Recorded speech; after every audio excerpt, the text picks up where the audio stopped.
काहीही करा, एक व्हा आणि महाराष्ट्रामध्ये परिवर्तन करा, शरद पवार यांचं वक्तव्य. लोकसभेला देशात वेगळं चित्र होतं, तुम्ही चांगली साथ दिली. बाबासाहेबांच्या घटनेत बदल करणार. या देशाची घटना वाचवायची असेल तर आपण सर्वांनी एकत्र येऊन लढलं पाहिजे, आम्ही ठरवलंय. आम्हाला महाराष्ट्रामध्ये आमूलाग्र बदल घडवायचा आहे. त्यांनी लाडकी बहीण काढली. कुणी सन्मान करत असेल तर काही नाही, पण त्यांनी सन्मान कसा केला? आज बहिणींना संरक्षण नाही, सन्मान नाही. महायुतीच्या सरकारच्या 2 वर्षाच्या काळात अत्याचार किती वाढले? दर महिन्याला 67,000 तक्रारी पोलीस स्टेशनमध्ये येतात. 64,000 मुली बेपत्ता होतात. कसं राज्य चालवता?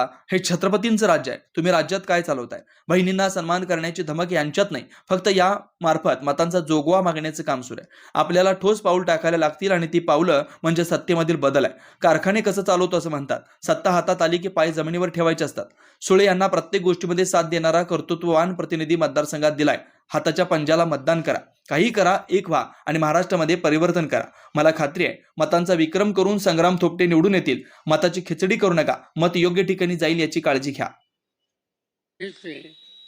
उपस्थित बंधू भगिनी, लोकसभेची निवडणूक झाली आणि तुम्ही अतिशय चांगलं काम केलं. त्यावेळेला देशामध्ये एक वेगळं चित्र होतं. आम्हा लोकांना चिंता होती की देशाच्या निवडणुकीच्या नंतर देशाचे प्रधानमंत्री काहीतरी चौकशी भूमिका घेतली. आणि त्याचं कारणही तसं होतं की सगळ्या देशामध्ये फिरून ते 400 गावचे खासदार निवडून द्या ही विनंती करत होते. पार्लमेंट चालवायचं असेल, मंत्रिमंडळाचा कारभार करायचा असेल, निर्णय घ्यायचे असतील तर 350 खासदार हे सुद्धा पुरेसे होतात. मला आठवत आहे की नरसिंहराव प्रधानमंत्री होते. मीच त्यांच्या मंत्रिमंडळामध्ये संरक्षण खात्याचा मंत्री होतो. आमच्याकडे 250 सुद्धा खासदार नव्हते, पण 5 वर्ष आम्ही देशाचा कारभार करू शकलो. हे 400 जागाचा यांचा हत्या का?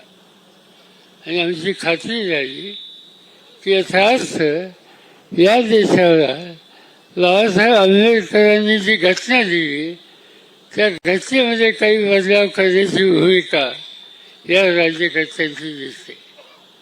आणि ते लपवून ठेवलं नाही. त्यांच्या पक्षाचे एक हेगडे नावाचे खासदार होते, मंत्री होते, बंगले होते. त्यांनी जाहीर भाषणामध्ये सांगितलं की 400 जागा जोपर्यंत मिळत नाहीत तोपर्यंत बाबासाहेब आंबेडकरांची घटना बदलण्याची ताकद ही नरेंद्र मोदींना होणार नाही. त्यांच्या आणखी काही लोकांनी हेच सांगितलं. एक संकट सर्व देशाच्या घटनेत येण्याची शक्यता होती आणि म्हणून आम्ही बसून विचार केला. विरोधी पक्षाचे सगळे लोक एकत्र आले. सोनिया गांधी होत्या, राहुल गांधी होते, मी स्वतः होतं, कर्नाटकचे मुख्यमंत्री होते, तामिळनाडूचे मुख्यमंत्री होते, केरळचे मुख्यमंत्री होते, पश्चिम बंगालचे मुख्यमंत्री ममता बॅनर्जी होते, अन्य पक्षांचे नेते होते. आणि आम्ही बसून ठरवलं की या देशाची घटना वाचवायची असेल तर आपण एकत्रित निवडणूक लढूया. आणि तो निकाल आम्ही लोकांनी घेतला. आणि मला अभिमान आणि आनंद आहे की महाराष्ट्राने याच्यामध्ये अत्यंत मोलाची कामगिरी केली. या महाराष्ट्रामध्ये 5 वर्षापूर्वी जी निवडणूक झाली लोकसभेची, त्याच्यामध्ये काँग्रेसचा फक्त 1 खासदार आणि आम्हा लोकांचे 4 खासदार. आम्हा सगळ्यांची ताकद फक्त 5 लोकांची होती. पण आम्ही एकत्र येऊन घटना वाचवायचा विचार करून निवडणुकीला सामोरं गेलो तर महाराष्ट्राच्या जनतेनं 48 पैकी 30-31 जागा या आम्हाला दिल्या आणि मोदींना धडा शिकवायच्या संबंधीचं काम आहे. ही निवडणूक गेली, मोदी काही करू शकले नाही. खरं म्हणजे तर त्यांचं सरकार बनत नव्हतं. पण आंध्रचे मुख्यमंत्री त्यांची मदत त्यांनी घेतली. चंद्रबाबू नायडू बिहारचे मुख्यमंत्री नितीश कुमार त्यांची मदत त्यांनी घेतली आणि ते आज राज्य चालवत आहे. आज महाराष्ट्राची निवडणूक आली. या सगळ्यांनी ठरवलं महाराष्ट्राचा कारभार हातामध्ये घ्यायचा. खरं म्हणजे तो उद्धव ठाकरेंचा तो करोनाचा कालखंड सोडला तर गेले 10 वर्ष महाराष्ट्राचं राज्य भाजप आणि त्यांच्या लोकांच्या हातात आहे. तुम्हाला काही करायचं असेल 10 वर्ष जनतेने संधी दिली त्याच्यात तुम्ही काय केलं ते सांगत नाही. पण आज मात्र सांगत येतात की आम्हाला आमूलाग्र बदल करायचा महाराष्ट्रामध्ये. आम्हाला महिलांचे प्रश्न सोडवायचे, आम्हाला शेतकऱ्यांचे प्रश्न सोडवायचे, आम्हाला बेरोजगार तरुणांचे प्रश्न सोडवायचे आणि त्यासाठी काही ना काहीतरी होईल मानण्याच्या संबंधीचा विचार ते त्या ठिकाणी करतायत. अलीकडे त्यांनी एक नवीन योजना काढली, लाडकी बहीण. चांगली गोष्ट आहे. बहिणीचा सन्मान कुणी करत असेल तर आम्हाला आनंद आहे. पण खऱ्या अर्थानं या बहिणीचा सन्मान त्यांनी कसा केला? त्यांनी सांगितलं की आम्ही 1500 रुपये महिना आम्ही त्यांनी देऊ. त्यांच्या 1500 विश्वास कसा ठेवायचा? कारण ते प्रधानमंत्री झाले त्यावेळी त्यांनी जाहीर केलं. काय जाहीर केलं? मी परदेशात जाणार आहे, भारतीयांचा पैसा काढणार आहे, तो देशात आणणार आहे आणि सगळ्यांच्या खिशात 15 लाख देणार आहे. काही झालं नाही. आता 15 लाखाचं आश्वासन मोदींनी दिलं, त्याची पूर्तता केली नाही. आता बहिणींना 1500 देतो म्हणतात. आम्ही विरोध नाही केला, तुम्ही द्या. पण अडचण काय बहिणीची? माझ्या मते बहिणीची अडचण आज या राज्यामध्ये बहिणींना मुलींना संरक्षण नाही, त्यांचा सन्मान नाही. महिलांच्यावर अत्याचार केले जातात. तुम्हाला माहीत असेल. हे युतीचं सरकार आलं या 2 वर्षाच्या काळामध्ये, या 2 वर्षात महाराष्ट्रामध्ये महिलांचे अत्याचार किती झाले याचे आकडे वाढवून आम्ही घेतले. आणि तुम्हाला आश्चर्य होतील की यांच्या काळामध्ये महाराष्ट्रामध्ये 67,387 महिलांच्या तक्रारी पोलीस स्टेशनला आहे. 67,000 एवढ्या. आणि तुम्हाला आश्चर्य होतील की यांच्या काळामध्ये महाराष्ट्रामध्ये 67,387 महिलांच्या तक्रारी पोलीस स्टेशनला आहे. 67,000 एवढ्या मोठ्या प्रमाणात जे महिलांच्या अत्याचाराला त्यांना रक्षण देत नाहीत ते काय तुम्हाला 1500 रुपये देऊन करणार? दुसरा एक प्रश्न आहे. महाराष्ट्रात आणखी एक दुःखद गोष्ट होती आणि ते म्हणजे मुलींना गायब करायचं. त्याच्यामध्ये गायब करायचं याचा अर्थ त्या मुली बेफत्ता झाल्या असं रेकॉर्ड दिसतं. किती मुली रेकॉर्ड झाल्या, किती मुली बेफत्ता झाल्या त्याची नोंद राज्याची आम्ही घेतली. महाराष्ट्रामध्ये यांच्या काळामध्ये 64,000 मुलींना पळवलं गेलं. त्या मुली लेखत आहे. 64,000 मुली तुमच्या माझ्या बहिणी या बेफत्ता होतात. कसं राज्य चालवतात? हे काही शिवछत्रपतींचं राज्य? शिवछत्रपतींचं राज्य आहे असं म्हणता. शिवछत्रपतींच्या राज्यामध्ये महिलांचा सन्मान केला. हा इतिहास आम्हाला सांगतो. लढाई चालू होती आणि लढाईमध्ये कल्याणला छत्रपतींच्या सैन्याने हल्ला केला. कल्याण ताब्यात घेतलं आणि कल्याणच्या सुभेदारीची सून देखील होती. त्या सैन्याच्या प्रमुखांनी ती घेतली आणि महाराजांच्या समोर आणून सादर केली आणि त्यांना सांगितलं की आम्ही तुम्हाला भेट देतो. महाराजांनी सांगितलं की ती सुंदर माझी आई असती तर मी सुंदर झालेली असतो. हा सन्मान शिवछत्रपतींनी महिलांचा केला आणि हे लोक सांगतात 64,000 मुली बेफरतात, गायब आहेत. त्यांचा 2-2, 3-3 वर्ष पत्ता लागत नाही. आणि याच्यामध्ये गायब झालेल्या सगळ्या भगिनींचं रेकॉर्ड जर काढलं तर याच्यामध्ये महाराष्ट्राचा दुर्दैवाने नंबर हा अधिक आहे. आणि म्हणून आज ते सांगतात माझी लाडकी बहीण, याला काहीही अर्थ नाही. या बहिणीचा सन्मान करण्याची धमक यांच्यामध्ये नाही. फक्त बहिणीच्या नावाने मतं वागणं, काहीतरी खोटं सांगणं, पैसे देऊन त्यांना एकत्रित करणं आणि आणखीच पैसे आम्ही देणार आहोत हे पुन्हा पुन्हा सांगून मताचा दोघा मागणं हाच त्याच्या पाठीमागचा येतोय. दुसरा वर्ग महत्त्वाचा आहे शेतकऱ्यांचा. तुम्ही सगळे त्याच्यामध्ये आहात.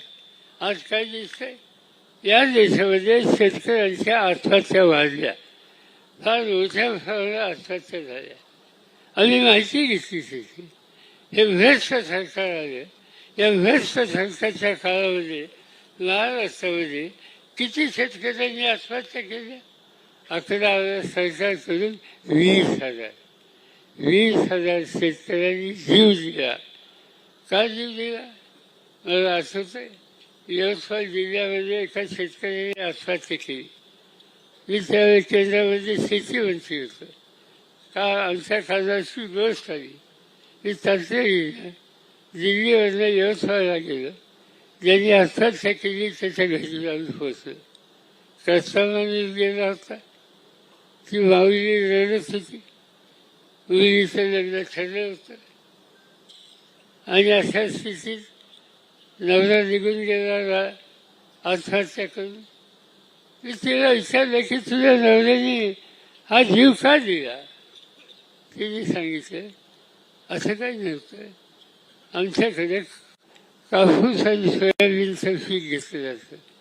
ते घेण्याच्यासाठी माझ्या नवऱ्याने बँकेचं सोसायटीचं कर्ज काढलं. पीक गिळायचं, पीक चांगलं आलं आणि त्या दिवशी अतिवृष्टी झाली, सगळं पीक उद्ध्वस्त झालं. पण सोसायटीचे पैसे डोसक्यावर तसेच राहिले. त्याच्यातनं काही माफी नव्हती. दुसऱ्या वर्षी सोसायटी पैसे देत नाही म्हणून तिचा नवरा खाजगी सावकाराकडे गेला. त्याच्याकडून पैसे घेतले आणि पुन्हा कपाशीचं पीक घेतलं. दुर्दैवानं दुसऱ्या वर्षी पीक चांगलं आलं, पण कपाशीवर लाल्या नावाचा एक रोग होतो. तो रोग पडला आणि सोन्यासारखं पीक सगळे उद्ध्वस्त झाले. 2 पिकं गेली आणि 2 पिकांचं कर्ज वाचलं डोक्यावर घेतलं. ते फेडू शकला नाही. आणि काही दिवसांनी सोसायटीची नोटीस आली. खाजगी सावकार दारात उभा राहिला. कुठेच पैसे द्यायचे. त्या खाजगी सावकाराने त्या शेतकऱ्याच्या घराची भांडी कुणी बाहेर काढली आणि तेच त्याला सण झालंय. मुलीचं लग्न ठरलंय, पाहुणे येणार आहेत आणि त्यांच्यासमोर व्यायाच्या घराची भांडी कुणी बाहेर काढली. उद्या त्याला लग्नसुद्धा मरण्याची शक्यता आहे. याची चिंता त्या शेतकऱ्याला होती. त्यांनी काय करावं? दुसऱ्या दिवशी दुकानात गेला आणि त्या ठिकून इंजिन 20 असतं त्याची वाटली घेतली, घसा खाल्ला आणि जीव देऊन टाकला. या देशामध्ये शेतकऱ्याला जीव देण्याची वेळ येते आणि सरकार सांगतं की आम्ही शेतकऱ्यांच्या हिताची दखल करतो. कशी दखल करतो? कुठल्याही सत्तेचा वापर त्यांच्यासाठी करणं हा दृष्टिकोन आजच्या राज्यकर्त्यांचा आहे. तिसरा वर्ग तरुण पिढीचा. आज अनेक ठिकाणी कॉलेजेस निघाली. या तुमच्या तालुक्यामध्ये अनंतराव थोपटेंनी अतिशय मोठी आणि चांगली शैक्षणिक संस्था या ठिकाणी उभी केली आणि त्याचा परिणाम आमच्या महाराष्ट्रातले अनेक तरुण पदवीधर झाले, शिक्षित झाले आणि नोकरी मिळाली. मला आनंद आहे त्याचा. पण आज चित्र काय दिसतं? आज महाराष्ट्रामध्ये चित्र हे दिसतं की हजारो मुलं अशी आहेत की नोकरीच्यासाठी वनवास घेतात. अनेकांना अर्ज दिसतात. सगळ्या ठिकाणी जाणून मतदान करा. कुणी उभं राहिलं, लोकशाहीमध्ये उभं राहण्याचा अधिकार आहे. पण हल्ली पैशाच्या जोरावर निवडणुका लढवायचं स्वप्न काही लोकांना पडतं आणि ते पैशाचं त्यांना असं वाटतं निवडणुका जिंकू शकतं. पैसा हा जर निवडणुकीला काम करू शकला असता तर या देशाचं राजकारण हे सामान्य लोकांच्या हातात कधीही गेलं नसतं. आज लोक बांधिलकी ठेवतात, निश्चयाची किंमत करतात आणि त्या निश्चयाला खऱ्या अर्थानं जतन करण्याची शक्ती देणं हे तुमचं माझं कर्तव्य आहे. आणि तेच काम उद्याच्या निवडणुकीमध्ये 20 तारखेला हाताच्या चित्रापुरतं वतन दाबा, मोठ्या वतन विजय करा. मला खात्री आहे की वताचा विक्रम करून आज संग्राम चौकी या ठिकाणी निवडून येतील. आणि जरी या मावळ भागाच्या अडचणीच्या डोंगरफाळीच्या तालुक्यामध्ये मतदारसंघामध्ये लोकांची सेवा केली, अनेक विकासाची कामं केली. उद्या आमच्या हातामध्ये महाराष्ट्राची सत्ता आल्याच्या नंतर जसं आनंदराव संस्थेंना महाराष्ट्रामध्ये सरकार चालवण्यामध्ये सहभाग होण्याची संधी मिळाली, तेच काम संग्रामाच्यावरती होण्याच्याबद्दल खबरदारी त्या ठिकाणी घेतली जाईल एवढंच या ठिकाणी सांगतो. काही लोकांनी निवडणुकीमध्ये फॉर्म भरले होते, त्याच्यामध्ये अनिल जगताप सैनिक पक्ष त्यांनी अर्ज भरला होता आणि त्यांनी असा निकाल घेतला आहे की आपली उमेदवारी मागं घ्यायची आणि संग्राम संस्थांना पाठिंबा द्यायचा. जे जे असे कोणी असतील त्या सगळ्यांना माझी विनंती आहे, उगीच मताची खिचडी करू नका. मत योग्य ठिकाणी जाईल अशी काळजी घ्या. आणि ती घ्यायची असेल तर फंद्या जसं कुठलं चित्र आपल्याकडे नाही त्याच्या फाशीच उभं राहत अशीच अपेक्षा या ठिकाणी करतो. आणि आणखी 2-3 सभा असल्यामुळे अधिक न बोलता मी तेव्हा सगळ्यांची रजा घेतो. जय हिंद, जय महाराष्ट्र.